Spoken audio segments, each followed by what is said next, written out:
Accounts का chapter है depreciation. सबसे पहले हम देखेंगे ये डेप्रिसिएशन क्या होता है रिवीजन में। तो डेप्रिसिएशन हमारा क्या होता है, ये एक wear and tear cost of fixed asset होता है। Wear and tear cost of fixed asset. अब हम असेट खरीदते हैं, तो जैसे जैसे साल बीतते जाते हैं, ईयर्स बीतते जाते हैं, वैसे वैसे हमारी असेट की वैल्यू क्या होती है, कम होती है। उसे हम कहते हैं wear and tear cost of fixed asset due to obsolescence of time. मतलब जैसे जैसे टाइम बीतता है, due to obsolescence of time. तो असेट की वैल्यू, हमारी फिक्स्ड असेट की वैल्यू क्या होती है ड्यू टू डेप्रिसिएशन, डिक्रीज होती है। ध्यान रखना, असेट की वैल्यू हमारी क्या होती है ड्यू टू डेप्रिसिएशन, डिक्रीज होती है। असेट की वैल्यू रिड्यूस होती है। ठीक है। अब ये डेप्रिसिएशन की हमारी नेचर क्या है। डेप्रिसिएशन हमारा एक्सपेंस नेचर का है। डेप्रिसिएशन हमारा क्या है, एक्सपेंस नेचर का है। तो एक तो जब हम पी एंड एल अकाउंट बनाते हैं, तो पी एंड एल अकाउंट में लेके जाते हैं इसे डेबिट से, क्योंकि ये हमारा एक्सपेंस है। दूसरा, जब हम बैलेंस शीट बनाते हैं, तो बैलेंस शीट में हमारी फाइनल अकाउंट्स में हमने देखा था असेट में हमारा, जैसे फिक्स्ड असेट है मशीनरी वगैरह, उसमें से डेप्रिसिएशन क्या होता है, माइनस होता है। यही हमने देखा था फाइनल अकाउंट्स में भी। तो ध्यान रखना, डेप्रिसिएशन की नेचर क्या है, एक्सपेंस है, क्योंकि ये फिक्स्ड असेट की वैल्यू को क्या करता है, कम करता है। पी एंड एल में ये हमारा डेबिट साइड जाता है, एज वेल एज हमारा फिक्स्ड असेट, जो बैलेंस शीट में असेट साइड फिक्स्ड असेट होता है, उसमें से क्या हो जाता है, माइनस हो जाता है। इसके बाद अब हमारा डेप्रिसिएशन की अगर हम जर्नल एंट्री करें, तो हमारी जर्नल एंट्री कैसे होती है, देखो। अब इसमें ना हमारे दो केस बनते हैं, मैंने बताया था, यहाँ पे काफी कंफ्यूजन भी हो जाता है बच्चों को। पहला केस हमारा बनता है if provision for depreciation account is not maintain, और इसे हम नॉर्मल केस भी कहेंगे। इसका नाम हम रख देते हैं नॉर्मल केस। और दूसरा केस हमारा बनता है if provision for depreciation account is maintained. तो provision for depreciation account maintain हो रहा है या नॉट मेंटेन हो रहा है।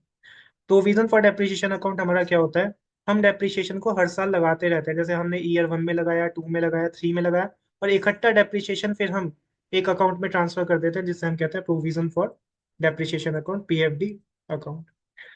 तो प्रोविजन फॉर डेप्रिसिएशन अकाउंट हमारा ऐसा अकाउंट होता है जिसमें हम डेप्रिसिएशन हर साल असेट पे लगाते हैं और डायरेक्टली कहाँ पे ट्रांसफर करते हैं, प्रोविजन फॉर डेप्रिसिएशन। तो देखो, जब हम प्रोविजन मेंटेन नहीं कर रहे हैं, फर्स्ट केस, उसमें हमारी पहली जर्नल होती है, हम असेट खरीदते हैं। जैसे हमने मशीनरी खरीदी, तो मशीनरी अकाउंट क्या हो जाएगा, डेबिट। तो इसी तरह से जो हमने fixed asset account, fixed asset खरीदा, उसका अकाउंट क्या हो जाएगा, डेबिट। अब या तो फिक्स्ड असेट हमारा कैश में होगा, या फिर बैंक में होगा। सपोज करो हमने 1 लाख रुपए की फिक्स्ड असेट खरीदी, तो हमारी एंट्री क्या हो जाएगी, fixed asset account debit to bank 1 lakh rupees. अब हम इसके ऊपर क्या लगाएंगे, डेप्रिसिएशन लगाएंगे। डेप्रिसिएशन हमारा एक्सपेंस है, एक्सपेंस बढ़ता है तो क्या होता है, डेबिट होता है। तो डेप्रिसिएशन अकाउंट हमारा क्या हो जाएगा, डेबिट हो जाएगा। टू, इससे फिक्स्ड असेट की वैल्यू कम होती है, असेट कम होती है तो क्रेडिट होती है। तो टू फिक्स्ड असेट हो जाएगा हमारा। सपोज करो हमारा 10% का डेप्रिसिएशन है, तो 1 लाख रुपीज पे 10% हमारा कितना रहेगा, 10,000। तो हमारा डेप्रिसिएशन कितना लग गया, 10,000 लग गया। ये वो वाला केस है जिसमें हम डेप्रिसिएशन के केस में प्रोविजन फॉर डेप्रिसिएशन मेंटेन नहीं कर रहे, मतलब नॉर्मल केस।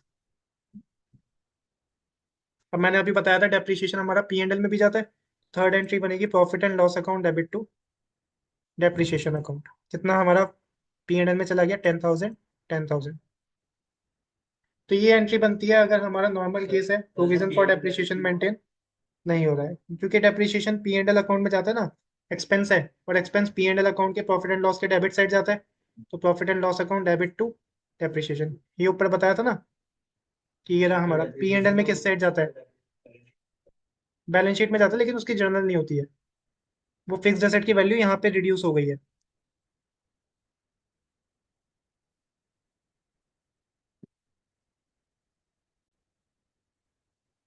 अब अगर हम provision for depreciation account maintain कर रहे हैं, तो हमारी फर्स्ट एंट्री तो क्या रहेगी, सेम रहेगी, fixed asset account debit to cash या बैंक, ये वाली एंट्री क्या रहेगी, सेम। यहाँ पे तो कोई भी डिफरेंस हमारा नहीं आएगा। बात आती है अब सेकंड एंट्री की। सेकंड एंट्री में हमारा डेप्रिसिएशन लगेगा, तो डेप्रिसिएशन अकाउंट डेबिट हो रहा है, लेकिन हम फिक्स्ड एसेट की वैल्यू को कम नहीं करेंगे, बल्कि डेप्रिसिएशन कहाँ पर लेके जाएंगे, डेप्रिसिएशन हम लेके जाएंगे प्रोविजन फॉर डेप्रिसिएशन अकाउंट में। जब लास्ट ईयर होगा उस साल असेट की वैल्यू कम करेंगे, तब तक वैल्यू कम नहीं करेंगे। जैसे 5 साल है असेट के, तो असेट के 5 साल तक की वैल्यू कहाँ पे लेके जाएंगे डेप्रिसिएशन की, प्रोविजन फॉर डेप्रिसिएशन अकाउंट।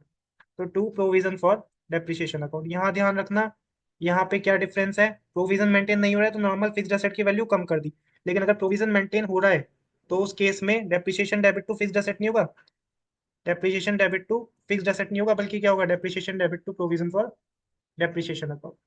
ये हमारा मेजर इसमें डिफरेंस है। थर्ड, हमारा डेप्रिसिएशन तो पी एंड एल में जाती है, तो थर्ड एंट्री भी हमारी सेम रहेगी, P and L debit to depreciation. फर्क कहाँ पे आया, सेकंड एंट्री के क्रेडिट में फर्क आया। प्रोविजन मेंटेन नहीं है तो normal depreciation debit to fixed asset, और अगर प्रोविजन मेंटेन है तो depreciation debit to provision for depreciation. ये हमारा मेन डिफरेंस आता है।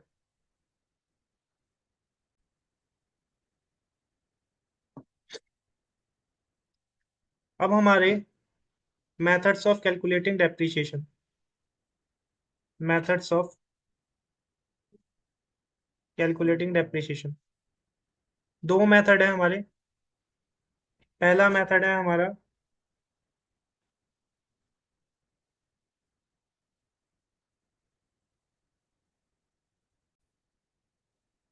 एसएलएम मेथड, इसे हम कहते हैं स्ट्रेट लाइन मेथड। इसका दूसरा नाम है, दूसरे नाम से भी आ सकता है, ओरिजिनल कॉस्ट मेथड। इसको ओरिजिनल कॉस्ट मेथड भी हम कहते हैं। दूसरा है हमारा W D V. W D V का मतलब है रिटर्न डाउन वैल्यू मेथड, या फिर इसका दूसरा नाम है diminishing balance method, diminishing balance method. अब देखो, स्ट्रेट लाइन मेथड में हमारा क्या होता है, एवरी ईयर सेम डेप्रिसिएशन लगता है, एवरी ईयर सेम अमाउंट का डेप्रिसिएशन लगता है। जैसे कि सपोज करो हमने मशीनरी खरीदी 1 लाख रुपीज की, और हमारी डेप्रिसिएशन का रेट है 10%, और मशीनरी की यूजफुल लाइफ हम एस्टिमेट करते हैं जब मशीनरी खरीदते हैं कि हमारी मशीनरी कितने साल चलेगी, उसे हम कहते हैं यूजफुल लाइफ। सपोज करो यूजफुल लाइफ है हमारी 5 ईयर्स। अब देखो हमारा डेप्रिसिएशन कितना लगेगा, 1 लाख रुपीज पे 10%, तो कितना आया, 10,000। अब एसएलएम के केस में हमारा ईयर 1 में भी 10,000 लगेगा, ईयर 2 में भी 10,000 लगेगा, ईयर 3 में भी, ईयर 4 में भी, और ईयर 5 में भी, सब में हमारा सेम अमाउंट ऑफ डेप्रिसिएशन लगेगा, कितना, 10,000। मतलब हम ओरिजिनल कॉस्ट पे, परचेज प्राइस पे ही हर साल क्या लगाते हैं, डेप्रिसिएशन लगाते हैं एज पर एसएलएम मेथड। समझो, परचेज प्राइस पे ही हम हर साल क्या लगाते हैं, डेप्रिसिएशन लगाते हैं as per straight line method. लेकिन एक नोट यहाँ पे लिख लो, अगर हमें दे रखा है मशीनरी हमने खरीदी 1 लाख रुपए की, और उसको इंस्टॉल करवाया, तो इंस्टॉलेशन कॉस्ट आई हमारी 20,000 रुपीज की। ठीक है। अब हम जब तक ये इंस्टॉलेशन मशीनरी की नहीं करेंगे तब तक मशीनरी यूज नहीं कर पाएंगे, तो हमारी मशीनरी की कॉस्ट यहाँ पर 1 लाख नहीं मानेंगे, बल्कि कितनी मानेंगे, 1,20,000, 1 लाख प्लस 20,000 मानेंगे इंस्टॉलेशन कॉस्ट। तो कभी भी क्वेश्चन में इंस्टॉलेशन कॉस्ट दे रखी है तो हमेशा उसको मशीनरी में ऐड करो, उसके बाद डेप्रिसिएशन लगाओ। अब हमारा डेप्रिसिएशन कितने पे लगेगा, इस केस में 1 लाख पे लगेगा या 1,20,000, 1 लाख पे नहीं लगेगा, मशीनरी की कॉस्ट इंक्लूडिंग इंस्टॉलेशन कॉस्ट पे लगेगा, क्योंकि जब तक इंस्टॉल नहीं करेंगे तब तक हम उस असेट को यूज नहीं कर पाएंगे। जब तक असेट यूज करने तक के खर्चे हैं, असेट जब तक हम यूज नहीं कर पाएंगे तब तक जितने भी हमारे खर्चे हो रहे हैं वो सारे के सारे हमारे कैपिटलाइज होते हैं, ऐड होते हैं। तो डेप्रिसिएशन इस केस में कितने पे लगेगा, 1,20,000 पे। तो ध्यान रखना, क्वेश्चन में अगर इंस्टॉलेशन कॉस्ट दी हुई है तो पहले उसे ऐड करो, फिर उसके ऊपर डेप्रिसिएशन लगाओ। अब वापस आ जाओ, सपोज करो ये सेम एग्जांपल हम डब्ल्यू से, सेम एग्जांपल में डब्ल्यू से हम क्या कर रहे हैं, डेप्रिसिएशन लगा रहे हैं। तो क्या डिफरेंस आएगा हमारा, ईयर 1 में हमारा डेप्रिसिएशन कितना लगेगा, 1 लाख रुपए का 10%, सेम 10,000। ठीक है। अब ईयर टू में क्या करेंगे? ईयर टू में हम देखेंगे 1 लाख की असेट थी, उसमें से कितना डेप्रिसिएशन लग चुका? 10,000 का लग चुका ये माइनस करने के बाद कितना बचा हमारे पास वैल्यू? 90,000। अब बची हुई अमाउंट पे लगाएंगे 10%, तो ये हमारा दूसरे साल का डेप्रिसिएशन आ जाएगा 9,000। तो ध्यान रखना, डब्ल्यू में क्या फर्क आता है? पहले पिछले साल तक जितना डेप्रिसिएशन लग चुका है पहले उसको क्या करो? माइनस करो। उसको माइनस करने के बाद जो हमारी बची हुई डब्ल्यू है, उस डब्ल्यू पे क्या करो? डेप्रिसिएशन लगाओ। तो पहले पिछले साल तक का डेप्रिसिएशन माइनस करो, उसके बाद बची हुई अमाउंट पे डेप्रिसिएशन लगेगा। ये यहाँ पे हमारा डिफरेंस आता है। अब ईयर थ्री के लिए कैसे करेंगे? अब हमारी वैल्यू कितनी बची थी ईयर टू में? 90,000। 90,000 में से कितना और लग चुका? 9,000 लग चुका। तो ईयर थ्री में हमारी वैल्यू कितनी बची जिसे हम डब्ल्यू कहेंगे? 81,000। तो अब 81,000 पे लगेगा कितना हमारा? 10%। कितना आ गया? 8100। इसी तरह से अगर हम इसमें ईयर फोर पे लगाने चले तो ईयर फोर पे कैसे लगाएंगे? डब्ल्यू के केस में 81,000 बची थी ईयर थ्री के एंड में वैल्यू। ठीक है ना? अब कॉस्ट नहीं देख रहे हम, 1 लाख की कॉस्ट नहीं देख रहे, एसएलएम में तो कॉस्ट देखते हैं। यहाँ पे देख रहे हैं कितनी डब्ल्यू बची है, कितनी रिटर्न ऑन वैल्यू, मतलब कितनी बची हुई वैल्यू है। 81,000 में से 8100 लग गया। ये 8100 पिछले साल, तो ये हमारी जो वैल्यू बचेगी उस पे हमारा डेप्रिसिएशन लग जाएगा 10% का। तो ध्यान रखना, जितनी पिछले साल तक का डेप्रिसिएशन लग चुका है वो क्या हो जाएगा? माइनस हो जाएगा। समझ आया ना? ये 90,000 कैसे आया था? 90,000 1 लाख में से माइनस कर दिया था 10,000 का डेप्रिसिएशन। तो हमारा कितना आया था? 90,000। उस पर 10% लगा तो 81,000। 81,000 पे 10% लगा 8100। अब 81,000 में से क्या करेंगे? ये माइनस कर देंगे 8100। तो बची हुई अमाउंट पे डेप्रिसिएशन हमारा लग जाएगा। तो ये हमारा डिफरेंस होता है between SLM method and WDV method.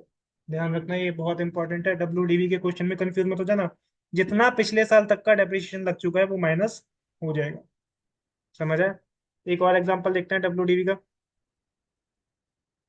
Suppose करो मशीनरी खरीदी, परचेज करी 2 लाख रुपीज की। इंस्टॉलेशन कॉस्ट थी 50,000 रुपीज। हमें डब्ल्यूडीवी से डेप्रिसिएशन लगाना है और डब्ल्यूडीवी का रेट हमें दे रखा है 10% सेम। यूजफुल लाइफ असेट की हमें दे रखी है एस्टिमेटेड यूजफुल लाइफ। हम सोचते हैं कि हमारी 5 ईयर्स तक असेट चलेगी, तो यूजफुल लाइफ हमने कितनी एज्यूम कर ली? 5 ईयर्स। अब कैसे डेप्रिसिएशन लगाएंगे देखो। ऐसे हम टेबल बना देंगे, पर्टिकुलर रुपीज। सबसे पहले हमने मशीनरी कितने की परचेज करी थी? सबसे पहले मुझे ये बताओ कि 2 लाख पे लगेगा या 2 लाख प्लस 50,000? 2,50,000 पे लगेगा। मैंने बताया था इंस्टॉलेशन कॉस्ट क्या होती है असेट में? ऐड होती है। तो 2 लाख प्लस 50,000। तो परचेज ऑफ मशीनरी कितनी मानी गई? परचेज करी मशीनरी हमने 2,50,000। अब इस पे 10% का रेट है, तो माइनस करेंगे इसमें से 10% डेप्रिसिएशन। 2,50,000 का 10% कितना आएगा? 25,000। ये माइनस किया तो हमारे पास कितना आया? 2,25,000। इसे हम क्या कहेंगे? इसे हम कहेंगे W at year year at end of year one कर दो। At end of year one. और ये डेप्रिसिएशन लगा था हमारा ईयर वन का। ईयर वन का डेप्रिसिएशन कितना लगा? 25,000। और डेप्रिसिएशन माइनस करने के बाद हमारी मतलब वैल्यू कितनी बच गई ईयर एंड वन पे? 2,25,000। अब इसमें से माइनस करेंगे 10% डेप्रिसिएशन। कौन से साल का? ईयर टू का। अब मुझे ये बताओ, ये 2,50,000 पे करेंगे या 2,25,000 पे? ईयर टू का डेप्रिसिएशन माइनस 2,25,000, क्योंकि हमारी कितनी बची थी? 2,25,000। तो ये आ जाएगा 2,25,000 का 10%। तो ये कितना आ रहा है हमारा? 22,500। इसको माइनस करो 22,500 को।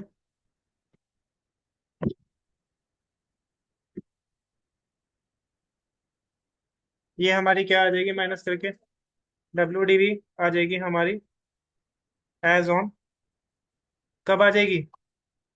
And of year two. Year two का डेप्रिसिएशन माइनस करके ईयर टू के एंड में हमारी वैल्यू आ जाएगी। तो इसको करो, 2,25,000 माइनस 22,500, 2,02,500। समझ आया? इसी तरह से टेबल बनेगी क्वेश्चंस में। अब क्या करेंगे, माइनस करेंगे 10% एप्रिसिएशन कौन से साल का, ईयर 3 का। 10% एप्रिसिएशन ईयर 3 का आप कितने पे निकालेंगे, 2.5 लाख पे, या 2,25,000 पे निकालेंगे, या 2,02,500 पे निकालेंगे। अब जो वैल्यू बची है उस पे 2,02,500, इसका 10%, तो इसका 10% हमारा कितना आएगा, 20,250। 20,250, ये हमारा डेप्रिसिएशन कितना कितना लगा, ध्यान से देखो। ईयर 1 का हमारा कितना लगा, 25,000। ईयर 2 का हमारा लगा 22,500, और ईयर 3 का कितना डेप्रिसिएशन लगा, 20,250। अब इसको माइनस कर देंगे 2,02,500 में से, तो 182,250 आ जाएगा। इसे हम क्या कहेंगे, WDV at end of year 3 कहेंगे। समझ रहा है ना। अब हम क्या करेंगे, माइनस करेंगे 10% एप्रिसिएशन कौन से साल का, ईयर 4 का। अब ईयर 4 का कितने पे लगेगा, 2.5 लाख पे लगेगा, 2,25,000 पे लगेगा, 2,02,500 पे, या 182,250 पे। बिल्कुल, जो वैल्यू बच रही है उस पे लगाते जाओ, क्योंकि WDV है। अगर SLM होता तो 2.5 लाख पे लगता। तो यहाँ पर माइनस करो 182,250 का 10%, ये आ जाएगा 18,225। इसको माइनस कर देंगे तो हमारा क्या आएगा, WDV at end of year 4 आ जाएगा।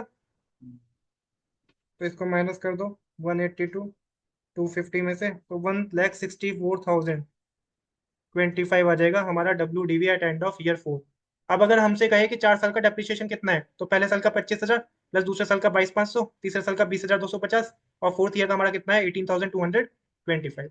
और हमारे फोर्थ ईयर के एंड पे असेट की वैल्यू कितनी बची है, 1,64,025। ठीक है, दोनों चीजें मैंने एक साथ दिखा दी कि वैल्यू कितनी बची है और डेप्रिसिएशन भी कितना लगा है। अब 5 साल असेट की यूजफुल लाइफ मानी थी, तो 1 साल का डेप्रिसिएशन और लगेगा। तो 10% डेप्रिसिएशन कौन से साल का, ईयर 5 का, किस पे लगेगा, 1,64,025। इसका 10% करो, तो ये पॉइंट में आ रहा है, मैं राउंड ऑफ कर रहा हूँ, 16,402 रुपीज। ये माइनस कर देंगे तो क्या निकल के आएगा, वैल्यू आएगी हमारी WDV at end of year 5। इसको माइनस कर दो 1,64,025, तो 1,47,622, ये हमारी वैल्यू आ गई of asset at the end of year 5। तो देखो हमारा क्वेश्चन कहाँ से शुरू हुआ था, हमारी असेट की कॉस्ट थी 2 लाख रुपए, प्लस इंस्टॉलेशन कॉस्ट थी 50,000। इंस्टॉलेशन कॉस्ट ऐड होती है तो 2.5 लाख की असेट थी पहले साल। पहले साल SLM और WDV दोनों से सेम लगेगा 25,000। ठीक है, SLM में तो हर साल 25-25 लगता। अब WDV में क्या करेंगे, 2.5 लाख में से पहले 25,000 माइनस करेंगे, तो WDV at the end of year 1 कितनी आई, ये आ गई हमारी 2,25,000। अब अगले साल इस पे लगेगा 2,25,000 पे, 2,25,000 पे हमारा 10% कितना है, 22,500। तो हमारे ईयर 2 के एंड पे वैल्यू कितनी आ गई, 2,02,500। अब इस पे लगेगा। अब जो इस पे माइनस करके हमारा आया, ये हमारी डेप्रिसिएशन आया ईयर 3 का 20,250। फिर हमारी WDV at the end of year 3 आ जाएगी, डेप्रिसिएशन माइनस करके। अब जो WDV आ रही है उस पे लगाओ, क्योंकि यहाँ तक के सारे डेप्रिसिएशन माइनस हो चुके होंगे ना। तो इस WDV पे लगाओ, मतलब 182,250 का 10% लगाओ, ये आ जाएगा 18,225। तो हमारी आ जाएगी WDV at the end of year 4। मतलब एक ही टेबल में हमें हर साल के एंड में कितनी WDV मतलब वैल्यू बची है सेट की वो भी पता चल रहा है, और कितना कितना डेप्रिसिएशन लगा है वो भी। अब ये वैल्यू जो आ गई है WDV at the end of year 4, इस पे लगाओ, तो ये लग जाएगा हमारा 1,64,025 का 10%। ये कितना है, 16,402। तो हमारी असेट जो 2.5 लाख रुपए की थी, 5 साल बाद उसकी वैल्यू कितनी बची है, 1,47,622। तो जो WDV बच रही है ना ईयर एंड पे, उसमें से डेप्रिसिएशन लगा के माइनस करो, उस पे डेप्रिसिएशन लगाओ।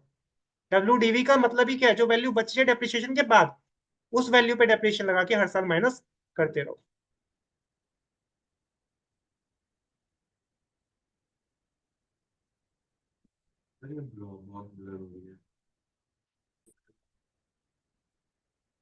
अब SLM स्ट्रेट लाइन मेथड में अगर हमें डेप्रिसिएशन का परसेंटेज रेट नहीं गिवन है, डेप्रिसिएशन का परसेंटेज रेट क्वेश्चन में गिवन नहीं है, तो हम डेप्रिसिएशन की अमाउंट कैसे निकालेंगे। डेप्रिसिएशन का रेट गिवन था, जैसे ऊपर एग्जांपल में 10%, तो डायरेक्टली मल्टीप्लाई करके निकाल लिया। लेकिन अगर क्वेश्चन में डेप्रिसिएशन का रेट गिवन नहीं है, तो हमें एक फॉर्मूला लगाना होता है SLM में, उसको हम कहते हैं purchase cost of asset including installation charges, जैसे अभी हमने देखा। माइनस कर देते हैं असेट की स्क्रैप या असेट की रेजिडुअल वैल्यू। असेट की स्क्रैप या रेजिडुअल वैल्यू होती है जो असेट की यूजफुल लाइफ खत्म होने के बाद जितने में हम उसे सेल करेंगे, स्क्रैप वैल्यू या residual value, divided by estimated useful life.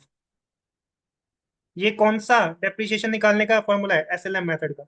अगर हमें एसएलएम से डेप्रिसिएशन का रेट नहीं गिवन है, परसेंटेज रेट, तो ये फॉर्मूला लगा के हम डेप्रिसिएशन निकाल लेते हैं। अब ध्यान रखना, परचेज कॉस्ट ऑफ असेट जो होगी वो इंक्लूडिंग, इसमें क्या इंक्लूड करेंगे? इंस्टॉलेशन चार्जेस माइनस स्क्रैप या रेजिडुअल वैल्यू, जितने में हम सेल करेंगे at the end of useful life of asset. जब यूजफुल लाइफ खत्म हो जाएगी उसके बाद सेल करके जो पैसा मिलता है उसको स्क्रैप या रेजिडुअल वैल्यू कहता है, divided by estimated useful life. Example देखो, एक असेट हमने खरीदी, फिक्स्ड असेट 10 लाख रुपए की है। इसमें इंस्टॉलेशन चार्जेस हमारे लगे 50,000 रुपीज के। ठीक है। हमारी एस्टिमेटेड यूजफुल लाइफ असेट की दे रखी है 5 ईयर्स, और हमें स्क्रैप वैल्यू दे रखी है 1 लाख रुपीज की। ठीक है, सपोज करो ये क्वेश्चन दे रखा है, क्या हमें रेट ऑफ डेप्रिसिएशन दे रखा है एसएलएम? नहीं, नहीं दे रखा है, तो डेप्रिसिएशन का फॉर्मूला लगा देंगे। तो सबसे पहले क्या करते हैं, असेट की परचेज कॉस्ट कितनी होगी? 10 lakh plus 50,000 installation charges, minus scrap value कितनी है या residual value 1 lakh, divided by estimated useful life कितनी है हमारी? 5 ईयर्स। यही होगा।